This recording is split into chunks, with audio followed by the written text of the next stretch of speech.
Show for today. The topic is the economic benefit of foreign or international students to the economy of the United States and especially the economy of Tennessee. And of course, Dr. LMadu has given us some very, very interesting information in reference to that. Let's continue our discussion, Dr. LMadu, in dealing with the numbers that you're dealing with here. Yeah, and like I said before, you have 250,000. So, foreign exchange program, students going overseas to study from the United States. That's a very large number. That's the largest number really of any other country sending students abroad. Some people might say, well, it's a small number, but it's not. Even if you look at the statistics I gave you, China, which has a population of almost over 1 billion people, has 100 and some thousand students sent to the United States. Then compared with about 250,000 American students going outside the country, even though they're not in one country. But, if you look at it statistically too, you find out that there are more Chinese students studying here than any other country in the world. There are more Indian students studying here than any other country in the world. So really this country attracts more foreign students than most other countries. So that's very important and significant. But like I said before, where I find some problems, in terms of our foreign exchange program from this country, is that it seems we are not encouraging more of what you call the so-called minority students to participate in these programs, either because of economic reasons or because the administrations in those schools have not seen it fit, to pursue, these programs, or lack of information. Any of those factors, will play a significant role. But like I said earlier on, TSU did a very good job a few years ago in getting foreign students here and building partnerships with foreign universities. Vanderbilt has always done that. That's why I have more foreign students there. And like I said about the benefits, the more foreign students you have in and the more exchange students you send out, the more the school benefits economically. Because a lot of these foreign students pay almost 2-3 times the school fees of, Oh, so generally there's probably a different fee assessment in terms of foreign students. Would that be correct? Absolutely, absolutely. In some schools, the foreign students pay 2 or 3 times what the average student from that state, the intuition, pays. So that's very important. That's why a lot of schools want them to come, because their school fees alone, balances the budget. A lot of the schools who are having some financial problems, even today, are those who've lost significant number of foreign students. Yeah, because, for example, after 9/11, with the attendant security crackdown, visas and all this, from 2002 to 2005, there's a significant drop the number of foreign students coming to the United States, particularly from the Middle East, Saudi Arabia, Turkey, Egypt.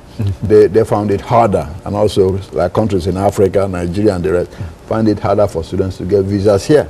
Within those 3 years, when all these security measures were being implemented. So as from 2006, 2007, it started rising up again.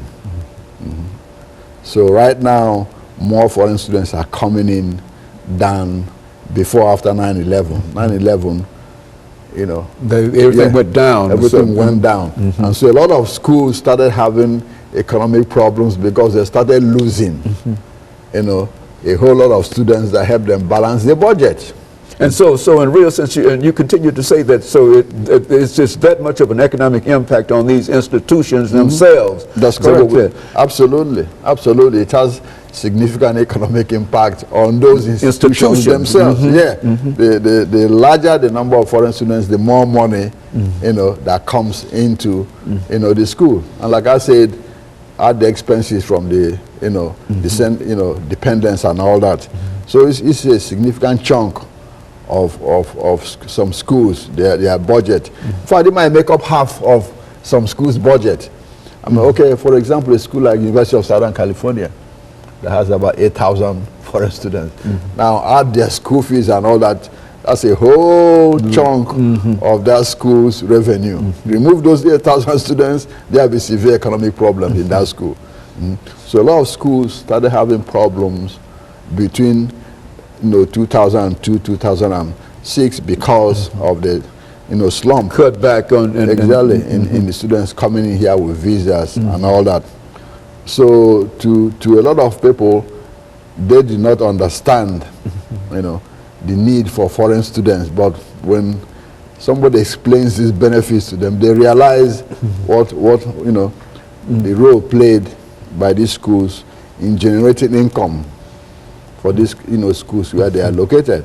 Now they have some benefits themselves too, So, but overall, the foreign students are not yet milking anybody. They are putting back as well as getting like everybody else.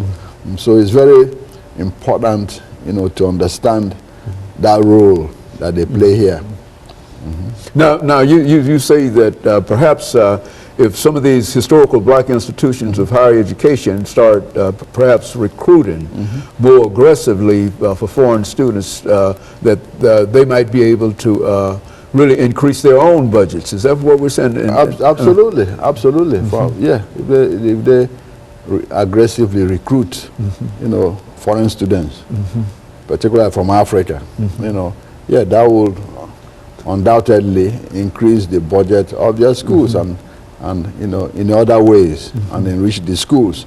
Like I said before, FISC has about 25, foreign students. And those foreign students really pay much more than the average student would pay for tuition, room, board, and everything else. Absolutely, absolutely. So that's a lot of money, But do you find that any of these institutions have problems in perhaps charge? And I know that some institutions charge what they call out-of-state fees for state institutions for students who live out of state. But do some of these institutions find any problems with charging all of these fees for these foreign students? I mean, is there no conscience kind of thing involved with it? They simply see it as a good piece of money? Well, it's a good piece of money. They have to keep the school afloat. They have to pay their bills like everybody else, water and electricity and all that, and pay the workers. Yeah, so they have to make money somehow, while maintaining the institutions. So foreign students is one way that schools, make a lot of money now and balance their budgets. So if you withdraw a lot of students, now, for example, like I said, you have 25 foreign students at Fisk University. Also about 25 here. 25, 45. Remove 10 or 20 students from there, you have trouble. That's a whole That's a couple of salaries of something. That's correct. That's some salaries right there for some people that they might have to cut down, even shut down the International Student Office in order to balance the budget. Yeah. So people have to look at the contributions of foreign students to the economy here to understand that they're not coming here to get anything free, as people think. They are also contributing. And that $20.2 billion is a whole lot of money they contributed there. In terms of job creation, that's a lot of employment there for people, 20.2 billion. And some states right now cannot do without, that money being pumped in. And like I said, Tennessee is about 158 million benefit from there. Remove 158 million from the budget, that salary is for a whole lot of people. Okay, Dr. Madu, of course, we're coming to the last last few seconds in this program, but I think that the information you've given really is eye-opening in a real sense, and I think that I'm almost sure that administrators have probably thought of that. And of course, we'll be back with our audience next week for another informative edition of Comments. Thank you and good morning.